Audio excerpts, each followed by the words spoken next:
Good evening, everyone. I'm Archit Tashadri. Thanks so much for joining us. It is Friday, April the 21st. You're watching Gravitas on WION. Tonight, our big discussions will focus on Pakistan's nuclear weapons being at risk. How will India and the rest of the world be impacted? Plus, a little later, we take a look at why Europe is becoming a repeated target of terror attacks. But first, a look at the top stories making headlines around the world. 6 North Korean ships dock at a port in northern China despite a Chinese ban on coal imports from the nuclear-armed state.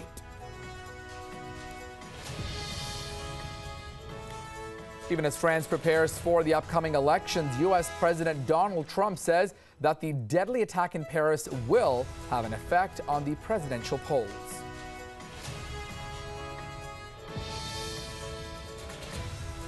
Reports coming from Pakistan say that Maryam Sharif, the daughter of Pakistan's Prime Minister Nawaz Sharif, is cleared in the high-profile Panama Papers. And on a lighter note, Britain's Queen Elizabeth, the world's largest reigning monarch, celebrates her 91st birthday.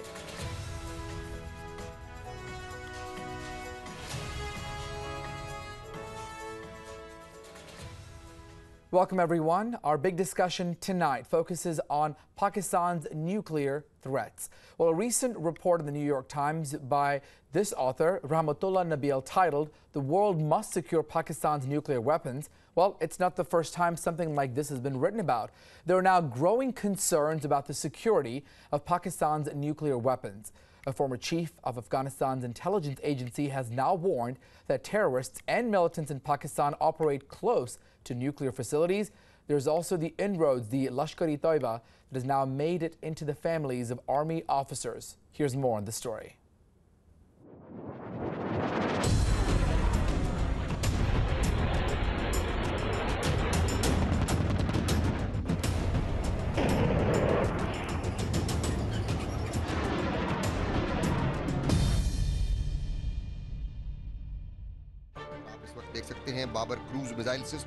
Pakistan's annual parade of its military hardware inevitably showcases its nuclear weapons, seen as the key deterrent against India's overwhelming conventional might.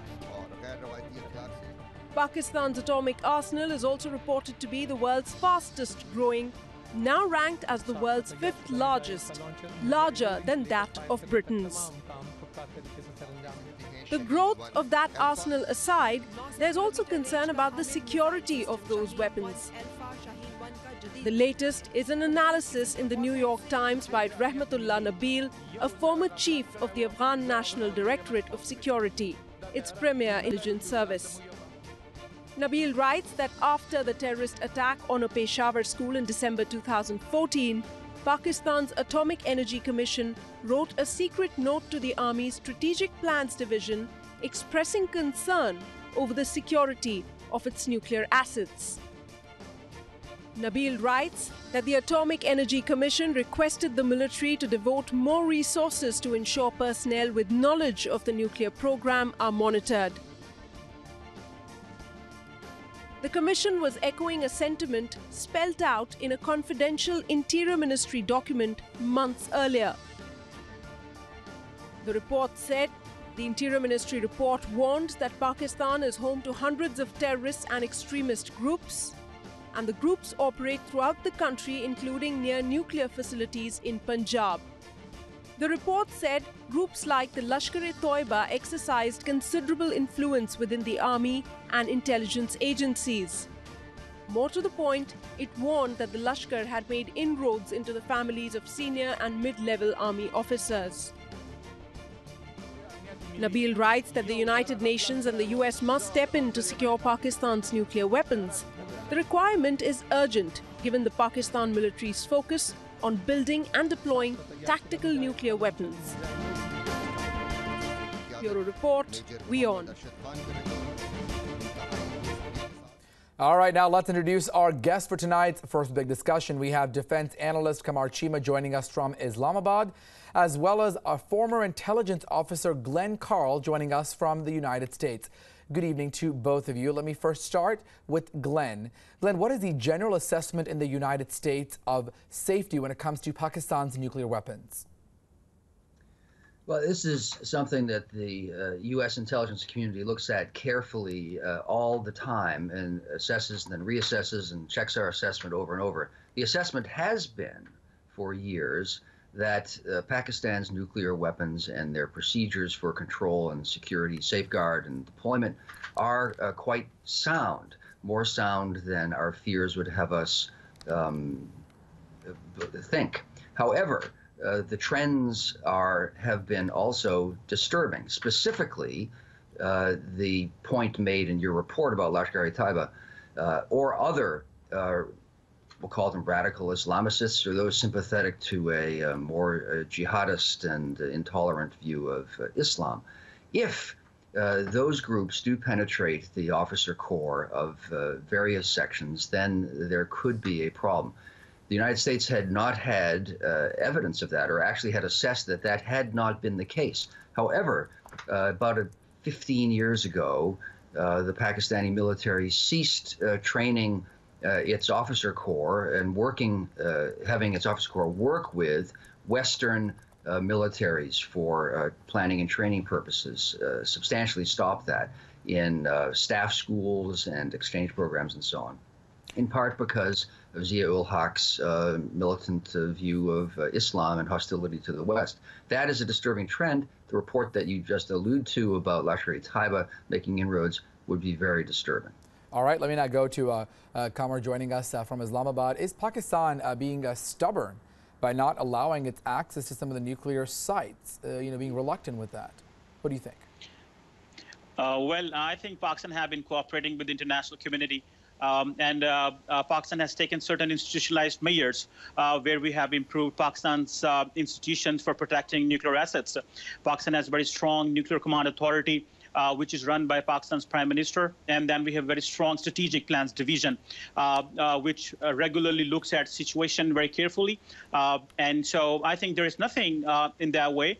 We have been cooperating with the International Atomic Energy Agency. We have been cooperating with the international community whenever there is a need to cooperate. And I think the world has recognized Pakistan's cooperation on matters of nuclear cooperation, be it Nuclear Security Summit, or be it the resolutions of the UN Security Council, or be it International Atomic Energy Agency.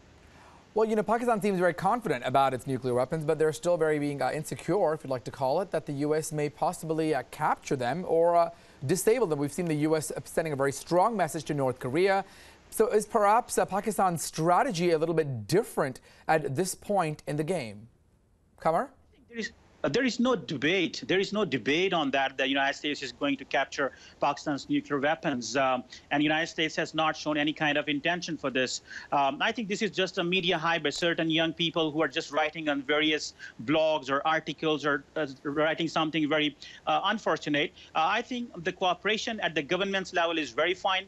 As I discussed earlier, that Pakistan has been cooperating with the international community. And the United States has not shown any kind of intention. And Pakistan is not just like North Korea. We have a very strong institutional mechanism to control Pakistan's nuclear program that is run by Pakistan's civilian government. We have a very strong democratic government. We had a very strong democratic transition back in 2013 as Pakistan's institutions are improving and Pakistan's institutions are getting strong. So after 2001, Pakistan built its institutions and the world has recognized, and the United States has also recognized that Pakistan has made its institutions very strong. All right, let me go back to Glenn with regards to this. Glenn, I'm not sure if you got a full chance to read that New York Times op-ed, but sort of a leading to it I want to talk about. It says that Pakistan is one of the biggest nuclear arsenals with so many weapons, but also not only that, they have such a robust, it's a hotbed of global jihadism, if I'd like to quote that. I mean, that seems like a very deadly combination. A slew of terror organizations, as well as this caliber of weapons. I mean, that seems just like a recipe for disaster. Glenn, I mean, what did you make out of that article, or is that just one person's strong opinion? Well, both elements that you point to are not anything new, but they do not necessarily add up to an immediate or near-term vulnerability of Pakistan's nuclear forces. My colleague who spoke, on the whole, our assessments, meaning I think the U.S.'s official intelligence assessment position or diplomatic position with regard to Pakistan's security of its nuclear facilities and the rise of radicalism are both positions taken, but they don't add up necessarily the way someone sitting at the end of a bar and looking, oh my God, would say. We do accept up to now that the command and control is quite robust. The launch mechanisms and the warheads are not united, nor are the launch keys, nor are the commands of these three components and other components unified. So even were an extremist to seize control of a facility or certain one of the components, they could not launch a weapon. Even if they had fissile material, they could not detonate it. They do not have a weapon. All of that has been true. But it's also true, as I said, that, and as you point out, that Pakistan's intelligence service has been creating Frankenstein. They are playing with fire. Choose the metaphor you want. Right. By fostering radical Islamic terrorist groups for their own ostensible purposes in Afghanistan or in Kashmir, they are eroding the foundations of a secular control and a rational control of these weapons. That's a dangerous trend. But the two things do not necessarily combine, insofar as we know, have not yet. And real quick, Glenn, while we're sort of talking about that, what about other countries? Do we have any kind of indication, or do we suspect possibly any other countries that may be helping Pakistan secure its nukes, perhaps allies like China? Well, I don't know about China. Most nations are quite nationalistic and jealous of anyone putting their fingers into the nuclear pie of their own making.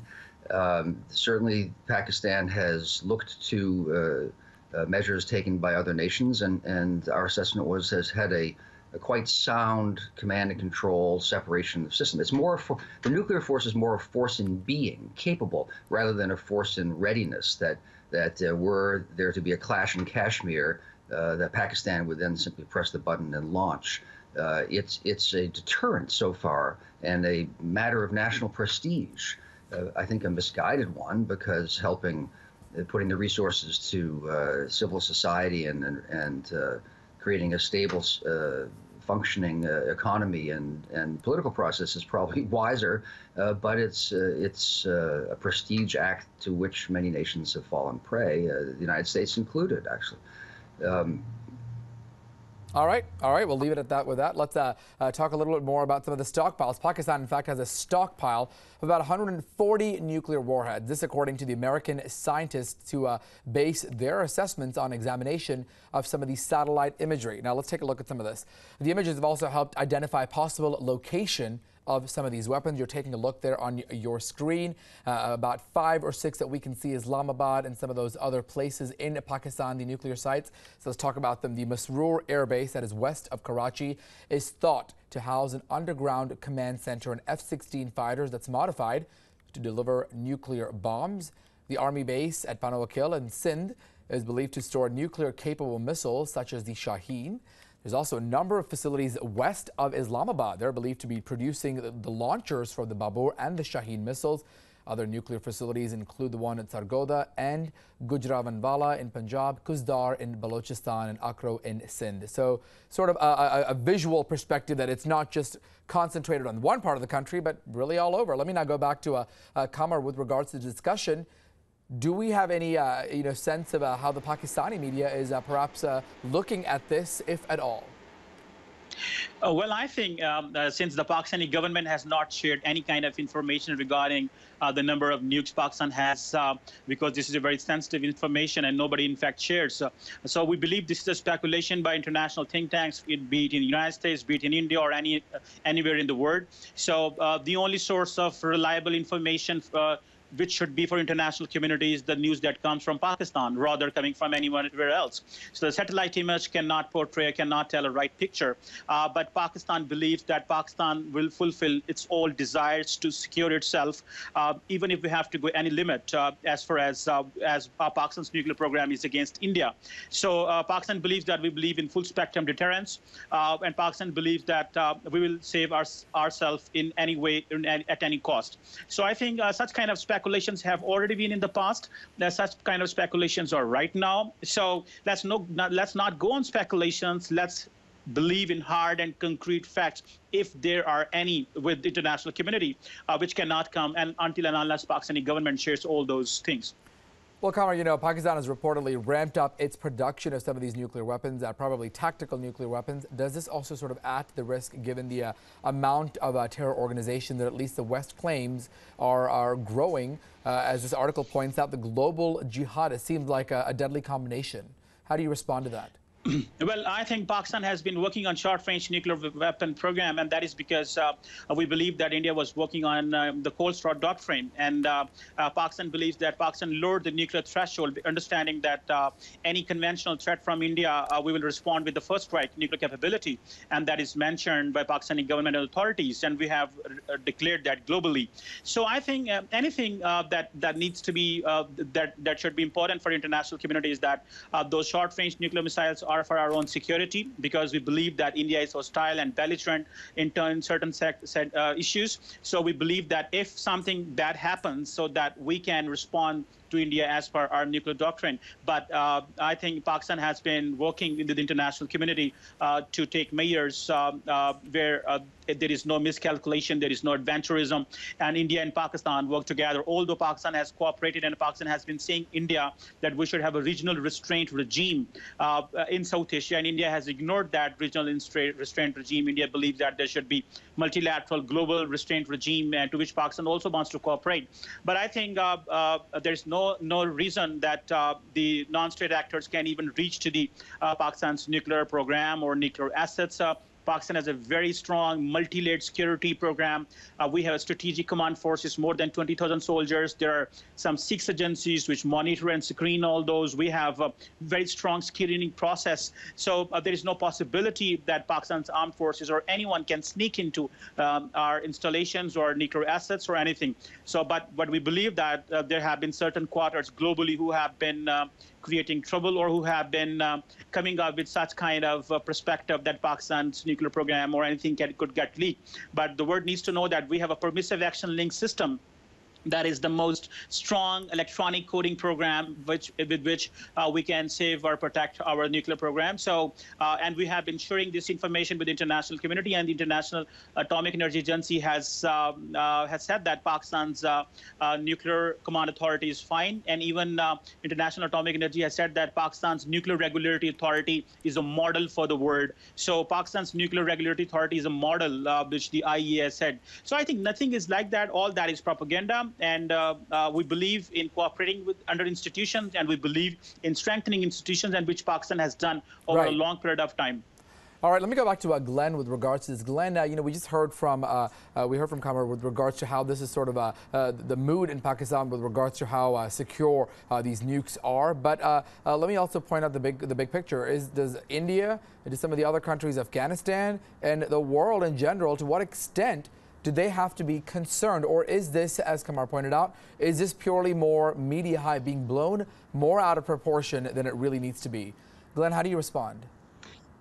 Yeah, I don't think that it's accurate to characterize it as the concerns as propaganda or piling on a besieged and unfairly treated Pakistan. No, there are disturbing elements. The tactical nuclear development is one that is not directly related to terrorism, but raises dangers substantially.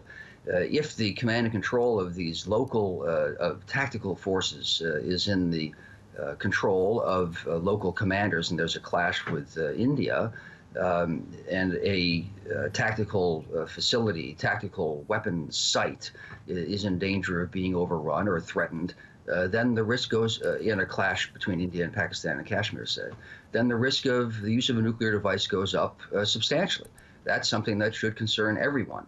It should concern everyone, as the New York Times report appropriately points out, that Lashkar-e-Taiba and other radicals are finding sympathy in the officer corps at all. That would raise all sorts of problems. If the policies, the inclinations of Pakistani leaders, military and or civil, from whatever dynamic, were to shift, then you could have a situation with another A.Q. Khan, or you could have a situation which was a proliferator of catastrophic consequences, or you could have the regime starting to act more sympathetically towards radicals. These things are of legitimate concern. We don't find, so far as I'm aware, evidence that they have, but the report that you alluded to in Pakistan saying we need to look at this, we need to take measures, is a responsible act on the part of the author. Perhaps that perception is a reality thing coming into play there. Well, let's talk about another element in this. It's a little known fact that the U.S. has in fact spent around $100 million or more since 2001 on helping Pakistan secure its nuclear weapons and some of the labs there. Well, U.S. aid for Pakistan's nuclear facilities. Well, the U.S. has even trained Pakistani nuclear scientists and technicians, as well as security personnel. They even aided the construction of a nuclear security training center in Pakistan, but it isn't clear if the U.S. has given Pakistan special codes which a nuclear weapon cannot detonate with. Pakistan, though, has refused to provide access to its nuclear facilities, fearing that the U.S. may target them. Well, the U.S. intelligence does believe that while the Pakistanis are serious about securing their nuclear materials and facilities, it is also clear that there are any number of people in Pakistan who are intent on getting their hands on a nuclear weapon. Let's go back to Glenn with regard to this. How surprised are you that this has sort of not been as much in the forefront when it comes to some of the funding the U.S. has made? And then we see reports that, the U.S. wants to combat terrorism there. It seems sort of almost like a contradiction there. Glenn? In relations with Pakistan, they are an ally and they are a concern simultaneously to levels that most countries are not. We rely on them and work with them closely in counterterrorism, and we are frustrated, although they deny it, that they support some of the groups that we are in fact combating, and that they themselves are combating. So that is a frustration. You spoke about this nuclear assistance, security assistance program. This goes back to the end of the Cold War, 25 years ago. President Clinton started this, and it was quite robust internationally, not just with the U.S. and Pakistan, but the United States with the Soviet Union and then Russia, providing funds and resources and working together to secure fissile material, nuclear facilities, technology, and all that sort of thing. This has slowed down substantially with the cooling of relations between the United States and Russia and the United States and Pakistan and others. But that's a longstanding program, is to try to help, as possible, a nation secure its nuclear-related components, so that someone like Lashkar-e-Taiba cannot grab this and kill millions of people. All right, real quickly to Qamar, the report that groups like the Lashkar-e-Taiba have made inroads with the military. How credible are also the Pakistan military's claim that the nukes are in fact safe and secure? Your quick thoughts. Well, as I mentioned earlier, that Pakistan believes in strengthening institutions and strengthening our nuclear assets. But I think this is all speculation that a non-state actor, that of like Lashkar-e-Taiba, can sneak in and can get some kind of information or some kind of a dirty bomb or anything like that. I think there is nothing like that, and there is no news, and there has not been any reality. But we believe that international media has been propagating about that. All right, really quickly, as we wrap this up, 3 final words from both of our guests on this subject. Let me first start with Glenn. 3 final words. Legitimate concern, watch. All right, legitimate concern, watch. Fair enough. And let me go to Qamar. 3 final words to sum up this issue. I think Pakistan believes in strengthening institutions and cooperating with the international community. All right, thank you to both of our guests. Glenn Carl joining us from the U.S. and Qamar Chima from Pakistan. A quick break, more news and updates on Gravitas with our second big discussion. We'll be right back.